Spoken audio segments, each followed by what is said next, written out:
Mickey Rooney is really angry. While the ET spotlight focuses on music and Eddie Fisher's comeback. I felt that as long as I could sing, that nothing could interfere with my career and my work. And Bianca Jagger. She's out to change her image, and it's no easy task. It's bloody hard, I would say. All this plus, Kaufman and Harry go to the mats. Iron Eyes Cody gets a star. And Leonard Malton gives his weekend movie choices. As Entertainment Tonight croons a tune for Thursday, April 21st, 1983. And in the bargain I'll throw in me if you will marry me.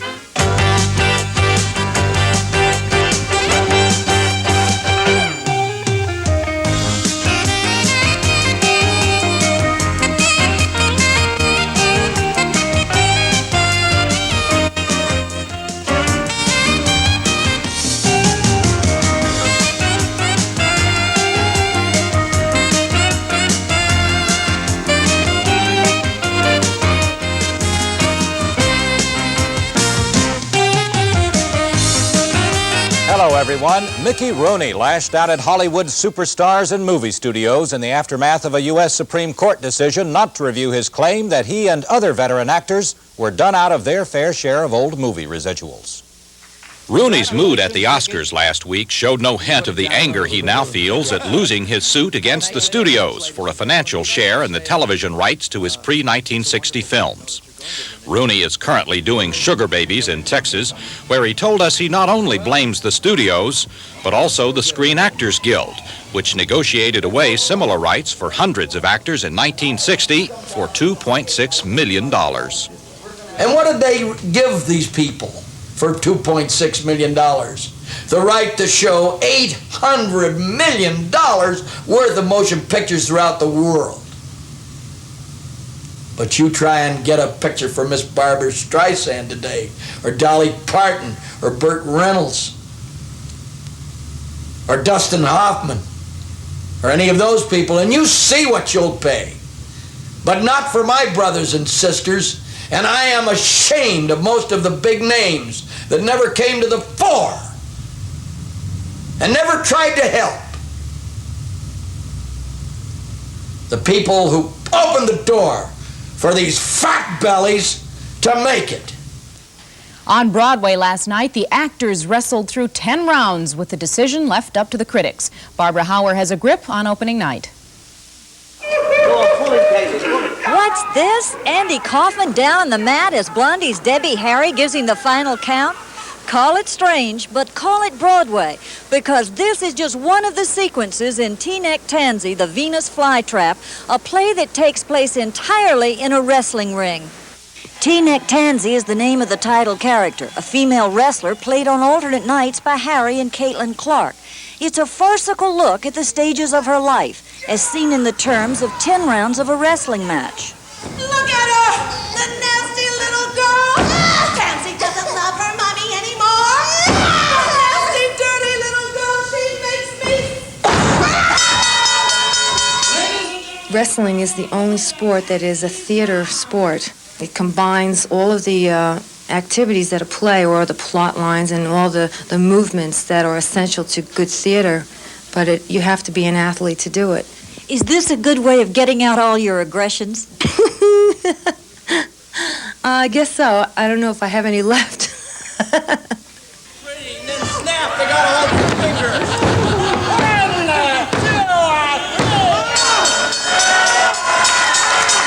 Does it bother you to be the referee in this show and not be in there grappling on the mat yourself? Oh, no, because I get to go in and set people apart and stuff, and it's a lot of fun. This is a lot of fun for me. That was lucky. I guess she was saved by the bell. Now, Negative reviews could mean the final round for Neck Tany, but whatever the decision, it won't be the first time a new Broadway play has had to wrestle with the critics. Barbara Hauer, Entertainment Tonight. Well, it didn't take long to reach a decision on Neck Tany. It went down for the count after one performance, pinned to the canvas on opening night by crushing reviews. Here are some other top stories from the Entertainment Wire. Singer Marie Osmond has given birth to a 7-pound, 7-ounce son named after her husband Stephen and will resume her concert tour in July. The city of Los Angeles has moved to close a Skid Row bar called the Hard Rock Cafe, made famous as a location for the TV series Hill Street Blues. The city attorney says it has been the scene of violent crimes and drug dealings. And veteran actor Iron Eyes Cody is the latest addition to Hollywood's fabled Walk of Fame. Iron Eyes Cody is an American Indian actor who has played many roles, but is probably most widely recognized for the Keep America Beautiful spots, which started showing up on television 14 years ago. Cody's star was placed near Cherokee Avenue. Cody's father was Cherokee. Cody has been in the movie business over 50 years and has made more than 200 films. But those 5 public service announcements are the things that made him a star. No matter where I go, they know me. And I can help. I can go in any place and where there's people fighting and all that. I'm treated like a royalty, really. And Keep America Beautiful did it. 60 Minutes, the CBS News magazine, is the defendant in a $30 million slander suit. The case may ultimately test laws governing confidentiality of outtakes, materials taped but not broadcast. Scott Osborne has that story. The battle of First Amendment claims in Los Angeles is still a standoff. The judge in a $30 million slander case against top-rated 60 Minutes refused to make public unused portions of a 60 Minutes interview. An attorney claims those outtakes prove that 60 Minutes sometimes stages the show's reports. 60 Minutes turned over the outtakes to the attorney representing a doctor allegedly linked to insurance fraud. Judge Bruce Giernart specified the outtakes were to be confidential, but the judge also said the outtakes might be made available to a third party, such as a member of the news media. So, a Los Angeles TV news commentator, Bruce Hershenson, asked to see the outtakes. Well, just basically, the case or the reason that we're here is the public's right to know. The way in which the media reports events is, to me, as important as the event itself, because the public's perception comes from the way in which the public is told an event. The court gave Hershenson a month to fully prepare his request. In the meantime, the outtakes remain under wraps.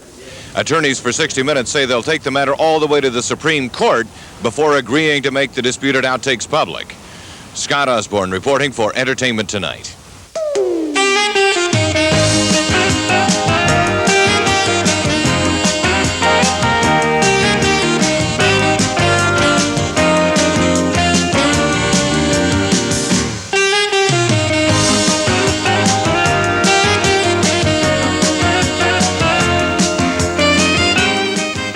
Just ahead, whatever happened to Eddie Fisher?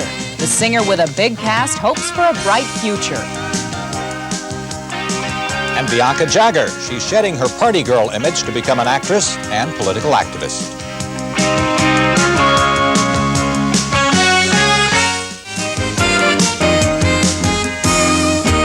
Our spotlight today is on the world of music, past and present. We start with this report on one of the big stars of the 50s who made headlines for his private life as well as his music. Robin Leach tells us whatever happened to Eddie Fisher. When Debbie Reynolds took over as Woman of the Year, she joined daughter Carrie Fisher in Agnes of God to become the only mother and daughter team on Broadway. Then it was announced that Elizabeth Taylor would be in New York in Private Lives, and things got complicated. It would have been a first for a mother, daughter, and a former stepmother all on Broadway at the same time. Even Eddie Fisher, the missing link, was taken by surprise. How's it feel? Wild. It is kind of weird, and I can see where people would look at it as a very strange happening. It became a time for Fisher to think about his own career. One of the most dynamic entertainers of the 50s, he rivaled even Frank Sinatra as the most popular singer of the decade. Well, here they are, take everything. My house, my money, my wedding ring. And in the bargain I'll throw in me, if you will marry me. This would be a song to haunt him. After a 4-year marriage to Debbie Reynolds, Fisher divorced her to marry Elizabeth Taylor, with whom he was having a very public affair. Their marriage ended after 3 years, leaving him on a road of decline and into a third failed marriage with actress Connie Stevens. I felt that as long as I could sing, as long as I had this golden throat, that nothing could interfere with my career and my work. And I didn't think Debbie or Elizabeth or anyone could stand in the way of my singing. We're always hearing about entertainers and drugs, and in a sense you were the first victim of Dr. Feelgood. What price do you think you paid for not knowing what drugs were doing to you? Well, the price I paid was I became totally addicted to it, and it became the center of my life. I thought I could not go on stage without having methamphetamine. And that took a lot of years away from my career, my performing, and my life, my children, my friends, everything. Right now, Fisher's priority is reviving his career, playing the nightclub circuit in the hope of winning stardom all over again. Blindly chasing happy endings, come what may, never caring who gets hurt along the way. I'm a very fortunate man to be able to go on the stage now and feel as comfortable as I ever felt, if not more than I did before. Here now are some late music stories from our Rock Wire. Two ex-Beatles have been making news. Paul McCartney, who is fighting a paternity suit in Germany, will also become the first rock musician to appear in London's National Portrait Gallery. A painting of McCartney by former musician Humphrey Ocean will soon hang next to British royalty and other historic notables. Ringo Starr is one of the promoters of England's first 24-hour all-music cable channel. Ringo and his partners are aiming for a Christmas launch in Liverpool, of course. And finally, Rita Coolidge has been signed to sing the theme song All Time High for the new James Bond movie Octopussy, which is due out this summer. If that James Bond series goes on long enough, chances are that a young singer-songwriter named Thomas Dolby will get a crack at doing a theme. After all, Dolby knows as much about space-age gadgets as 007 does.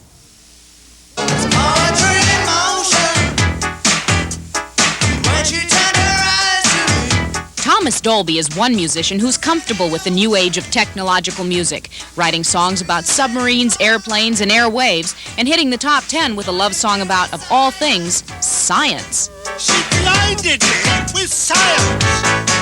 I identify with this kind of scientific figure because a scientist is the only guy who can actually stand up and be listened to by the public without having a kind of immaculate blow-dried hairstyle and, you know, like a pop star or a politician or something like that. And I just think it's a little bit inappropriate that they should be listening to music made by, you know, 40-year-old guys with long hair and shiny guitars strutting about the stage.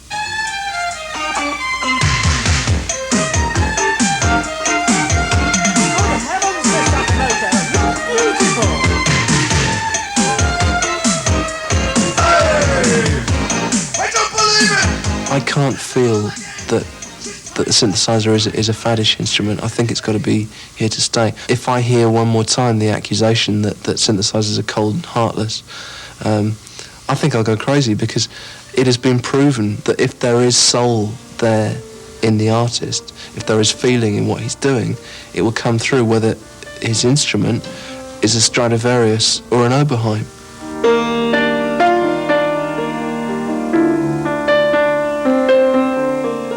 Many musicians are intimidated by the demands of video, but Dolby writes his songs to fit the picture. Very often the way that the songs will start off as ideas in my mind is as, if you like, imaginary film clips. You don't know the beginning or the end of the story, but you're aware of characters involved, you're aware of a tension between the characters and a kind of drama, a kind of atmosphere, a kind of texture. And the rest is left to your imagination.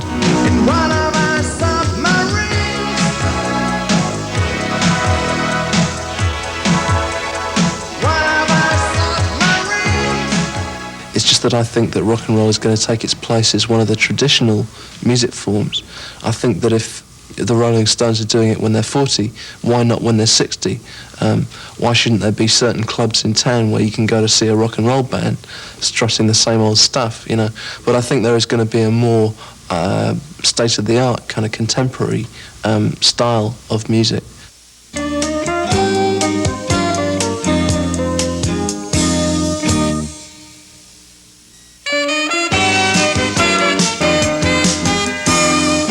We'll start our coverage of show business people with this week's crop of celebrity birthdays.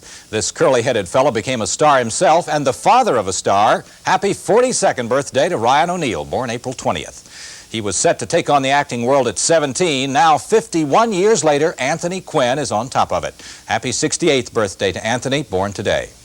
This young lady hadn't quite started her movie career at the age of 18 months, but it wasn't very long after that that Shirley Temple won the world's heart. Happy 55th birthday to Shirley, born April 23rd.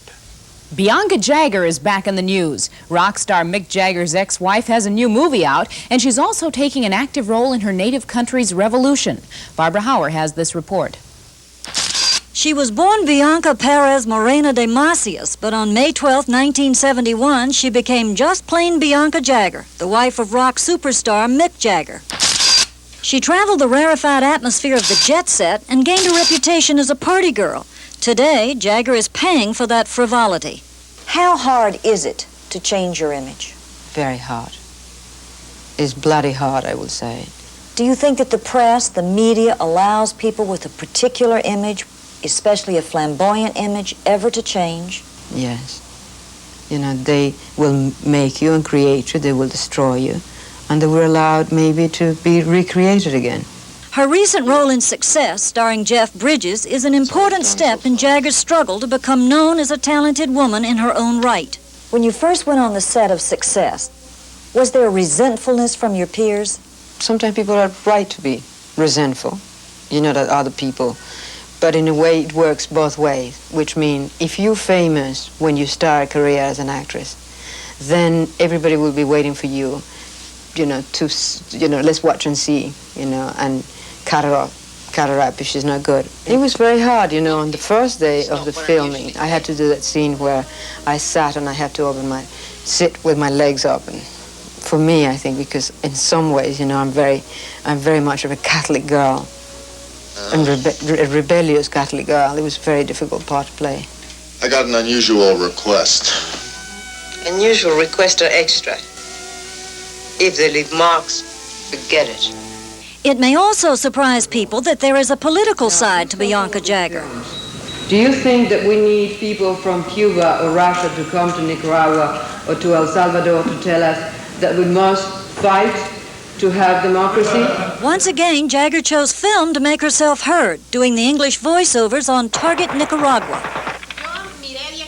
I watched them from here as they were shooting the mortars. I said to myself, my son is dead, so I ran to the military command post. There he was, dead. Rarely are celebrities allowed a second chance to shape their public images, but seldom has anyone come so far on sheer determination. My instinct about you is that you're willing to pay the price for whatever it is you want. What is it you want? A lot. If your weekend plans include taking in a new movie, here's Leonard Malton with a review and some updates. In these tough economic times, it should be nice to see 3 movies for the price of 1. But in the case of Exposed, all 3 are supposedly the same picture. In movie number 1, Nastasia Kinski comes to New York and falls into a modeling career. Then comes movie number 2, where the fashion model is pursued by a strange, enigmatic figure played by Rudolf Nureyev.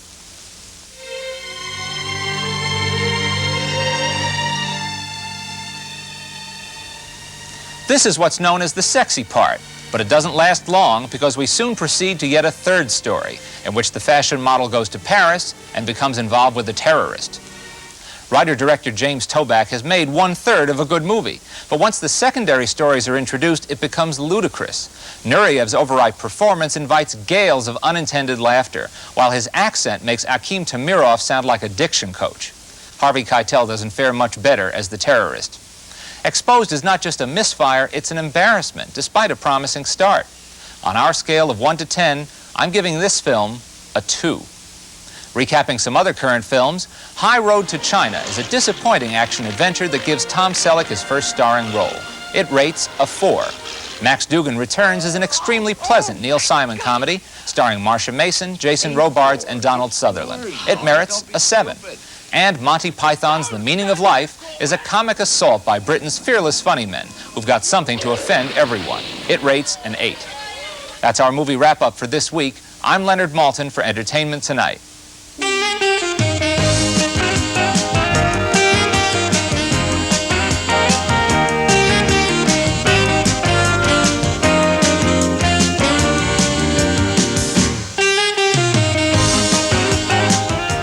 On tomorrow's show, Jimmy Hoffa versus Robert Kennedy. Behind the scenes on Blood Feud. And Lois Childs, the latest woman in JR's life, is out to get his power and money.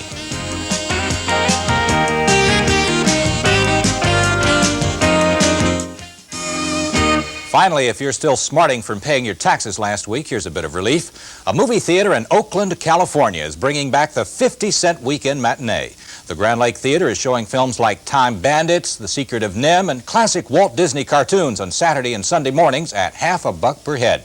And they say the 1,000-seat house has been bursting at the seams.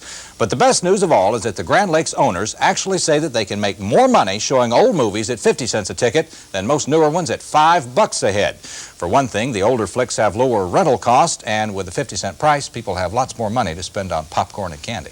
Boy, does that sound like a good trend. You bet. Not the popcorn and candy, the 50-cent ticket, of course. Say, we'll be back tomorrow with a behind-the-scenes look at that new Jimmy Hoffa, Robert Kennedy TV movie, Blood Feud. You'll also meet singer Stephanie Mills and actress Lois Childs. Right now, we're going to leave you with another look at Thomas Dolby. We'll see you tomorrow. Bye-bye. Bye-bye.